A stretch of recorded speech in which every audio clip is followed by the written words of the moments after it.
नमस्कार, स्वागत, अभिनंदन। वेलकम डियर फ्रेंड्स, देवियों और सज्जनों, संप्रेम साहेब बंदगी, नमो बुद्धाय।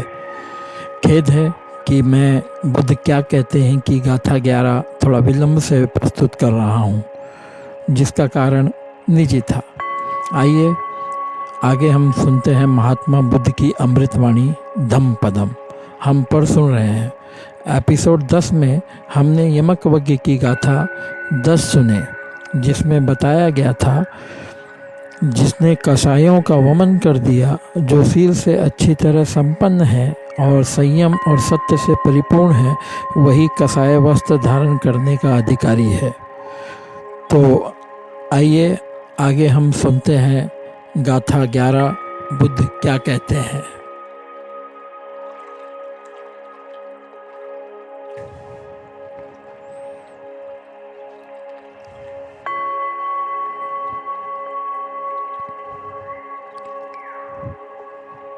सद्गुरुवे नमः। धम्मपदम यमकवज्ञो गाथा 11। असारे सार मत्तिनो सारे चासार दस्सिनो ते सारम नाधिगच्छन्ति मिच्छा संकल्प गोचरा। जो मनुष्य आसार को सार मानता है और सार को आसार के रूप में देखता है, वो मिथ्या विचारों में डूबा व्यक्ति सार नहीं पा सकता। भाष्य। आसारे आसार में, सार मत्तिनो सार बुद्धि रखने वाला, और सारे सार में, आसार दस्सिनो आसार के दर्शन करने वाला, ते वे सारन सार एवं सत्य को न अधिगच्छन्ति नहीं प्राप्त करते, क्योंकि वे मिथ्या संकल्प गोचरा, मिथ्या संकल्प गोचर है, मिथ्या संकल्प में रमने वाले हैं। विषय भोग आसार हैं, जीवन की सारी भौतिक उपलब्धियां आसार हैं, क्योंकि सांसारिक उपलब्धियों से न मन निर्मल होता है और न शांति मिलती है, अपितु मलिनता और पीड़ा मिलती है।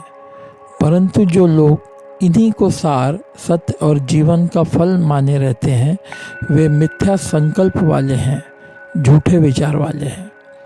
सारे विषय भोगों को त्याग कर और सबसे हटकर अपने आप में लीन होने में मन की स्वच्छता, निर्भयता और गहरी शांति है। अतएव यही जीवन का सार है। किंतु जो इसे आसार तथा बेवकूफ़ी समझते हैं, वे मिथ्या संकल्प वाले हैं, झूठी मति वाले हैं। पूज्य तथागत कहते हैं, उन्हें सार एवं सत्य नहीं प्राप्त हो सकता। जब बुद्धि उल्टी है, तब उनको सार कैसे मिलेगा। दिल्ली पहुंचना चाहते हैं और प्रयागराज से दिल्ली पश्चिम है, परंतु जाते हैं पूर्व, तो दिल्ली कैसे पहुंचेंगे। इच्छा वासना से दुख होता है, विषय भोगों को भोगने से इच्छा बनती है, और इच्छा को मिटाने के लिए पुनः विषय भोग किया जाता है, तो इच्छा कैसे मिटेगी। भोग आसार है, आसार ही नहीं, गले की फांसी और भयंकर पीड़ा है।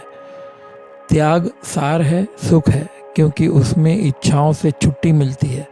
अतएव त्याग से जीवन में सार एवं सत्य मिलता है। मिलना कहना भी एक कहने का तरीका है।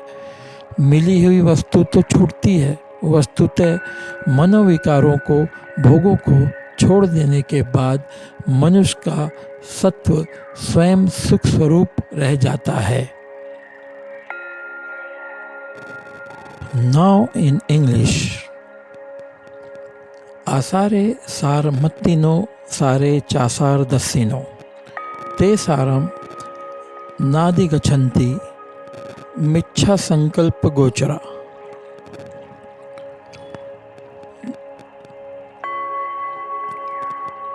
The person who considers insubstantial as essence and sees essence as insubstantial, this person impressed in false thoughts cannot attain essence.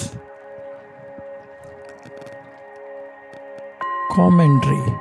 आसारे in the insubstantial. Sarmatino, having the essence, intellect, and in all essence. Asar Dasino, seeing the insubstantial. Te way, all essence and truth. Na adhigachanti, do not attain, because they are